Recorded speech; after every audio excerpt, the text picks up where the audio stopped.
prato que demora para sair e quando vem à mesa não satisfaz. O Brasil virou de novo o país do atraso. Atraso nas vacinas, atraso para reconhecer o presidente eleito da maior potência das Américas, atraso social que nos deixa para trás no IDH, o Índice de Desenvolvimento Humano. Um país em que o presidente age como líder de uma seita de fanáticos que renegam a ciência. Um presidente que relativiza o estupro e admite a tortura. E com isso, autoriza comportamentos como o de um deputado em São Paulo que assediou sexualmente uma colega dentro do plenário. Eu sou Rodrigo Viana e esse é o Tempero da Notícia, começando agora.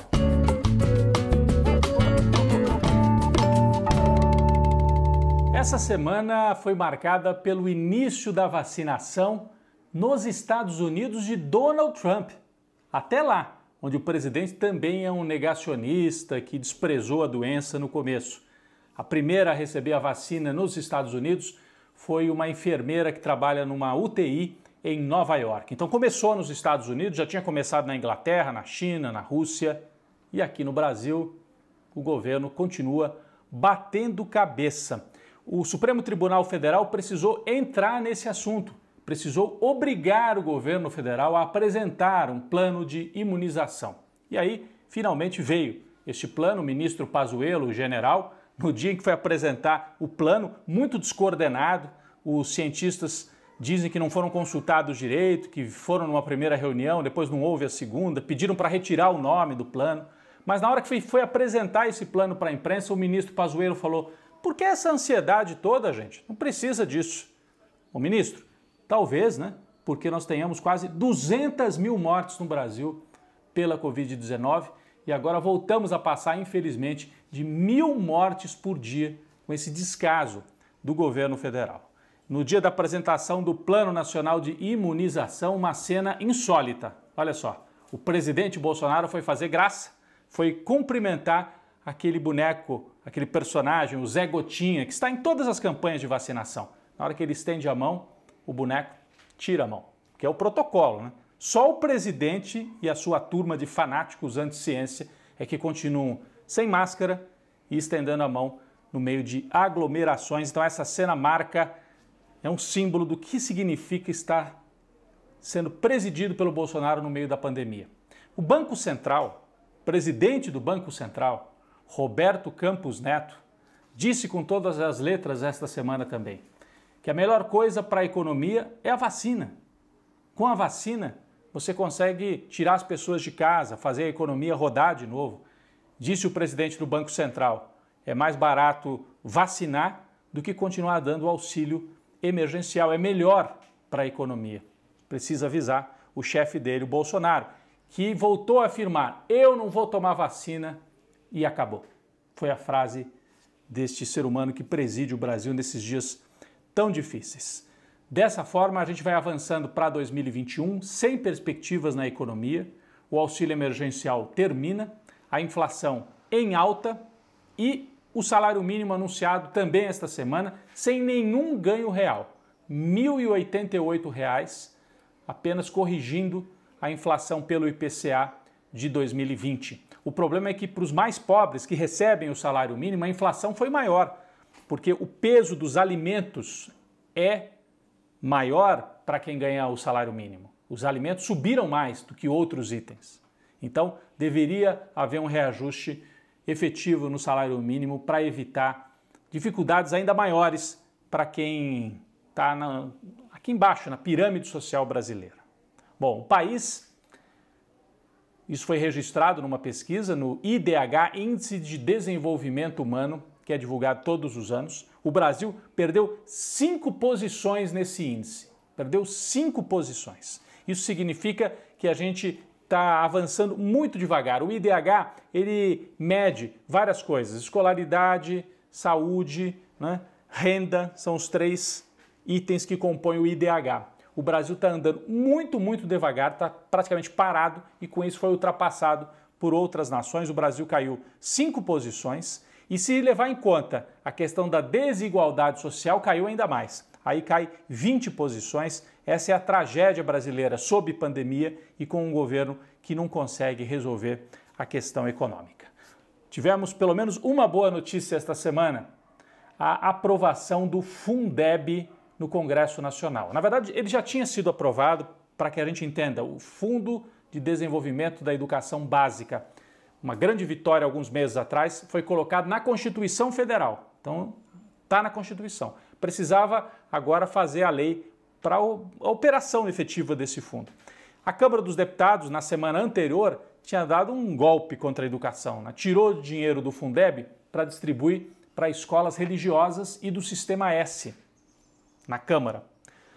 Houve uma grande gritaria dos educadores. Esta semana foi para o Senado reverteu. Voltou, dinheiro do Fundeb é só para educação pública. Aí, como o Senado modificou, baixou de novo para a Câmara e aí a grande mobilização na Câmara e conseguiram então manter a lógica e a boa notícia de que nós teremos agora um Fundeb com dinheiro garantido para a educação básica, pelo menos isso nesse período tão difícil. Na votação da Câmara foi por larga margem a vitória do Fundeb, só um partido, o Partido Novo, encaminhou contra. E depois tentou apresentar destaques para ainda arrancar algum dinheirinho para as escolas particulares e religiosas, olhem só.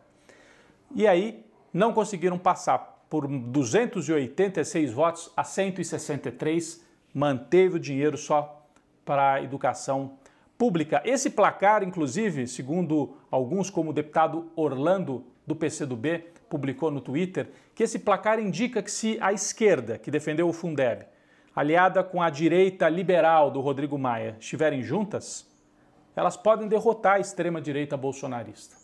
Isso ficou provado agora no Fundeb. Isso indica que há realmente uma possibilidade de união entre essas duas forças para eleger o novo presidente da Câmara. Continuam as articulações. Esta semana, o candidato apoiado pelo Palácio do Planalto, pelo Bolsonaro, o Arthur Lira, conseguiu o apoio do Republicanos, que é o partido da Igreja Universal, do Marcos Pereira, do bispo.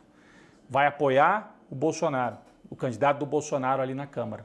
Mas a esquerda diz que não tem conversa com o candidato bolsonarista, provavelmente vai ficar mesmo com o candidato indicado pela direita tradicional do Rodrigo Maia.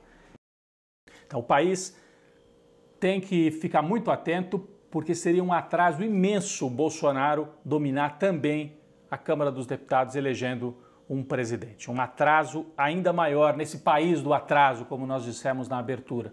O país do atraso que esta semana viu um deputado estadual na Assembleia Legislativa de São Paulo assediar sexualmente uma colega dentro do plenário, com tudo gravado, filmado. Um escândalo, um crime.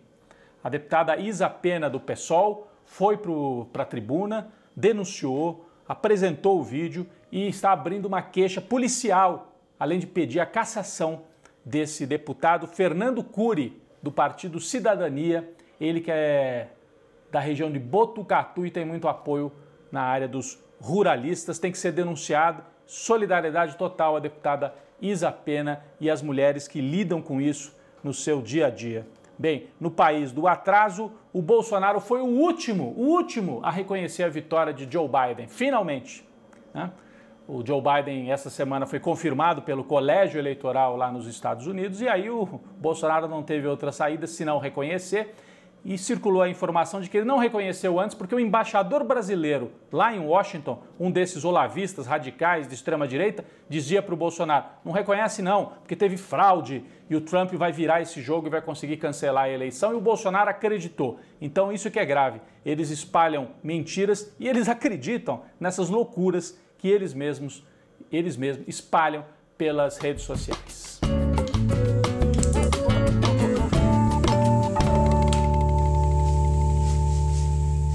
Bom, quem foi para a panela de pressão esta semana? O chefe do Itamaraty, o ministro das Relações Exteriores de Bolsonaro, Ernesto Araújo. Ele já era dado como um nome que o presidente pretendia descartar, porque Ernesto Araújo é um daqueles radicais de extrema-direita que tem relações com o Trump, com Olavo de Carvalho, aquele filósofo que mora nos Estados Unidos.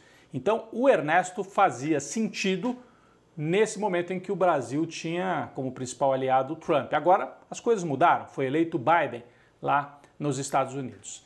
E o Ernesto Araújo sofreu uma derrota importantíssima esta semana. Ele indicou um nome de confiança, embaixador Fábio Marzano, para ocupar o cargo de embaixador brasileiro em Genebra, na Suíça.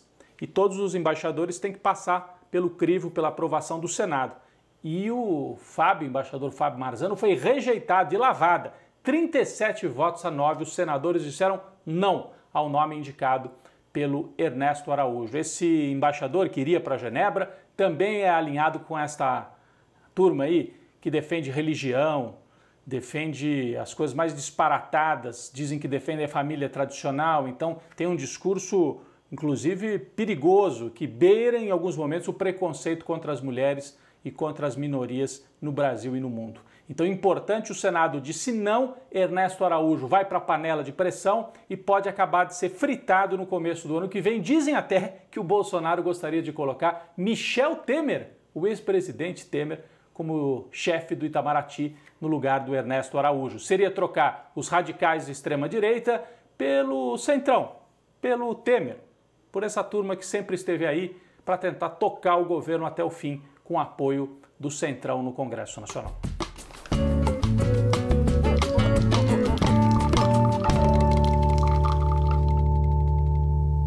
Bom, nosso cafezinho essa semana vai para o grande líder seringueiro e ambientalista Chico Mendes. Um cafezinho à memória de Chico Mendes, que no dia 15 de dezembro passado completaria 76 anos de idade. Ele que foi assassinado na porta de casa em Chapuri, no Acre, também no mês de dezembro, no dia 22 de dezembro de 1988.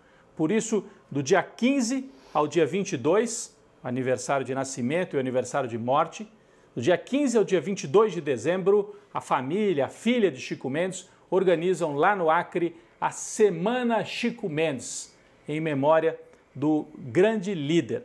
Ele que virou um símbolo, inclusive internacional, e um símbolo também no Brasil. Não é à toa que em 2007, já no governo de Lula, quando o presidente Lula desmembrou o IBAMA fazia a fiscalização de desmatamento e também cuidava dos parques, das áreas de conservação, das unidades de conservação. No governo Lula isso foi desmembrado.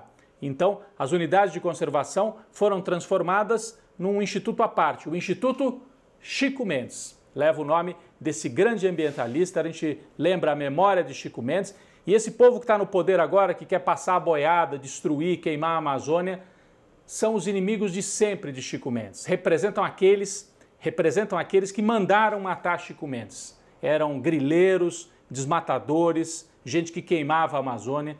O Chico Mendes lutava contra isso tudo e foi assassinado por essa turma em 88 e que agora está no poder, tentando passar a boiada no Brasil. Então, mais do que nunca, um cafezinho para a memória de Chico Mendes. A gente continua na luta pela preservação do ambiente no Brasil e no mundo.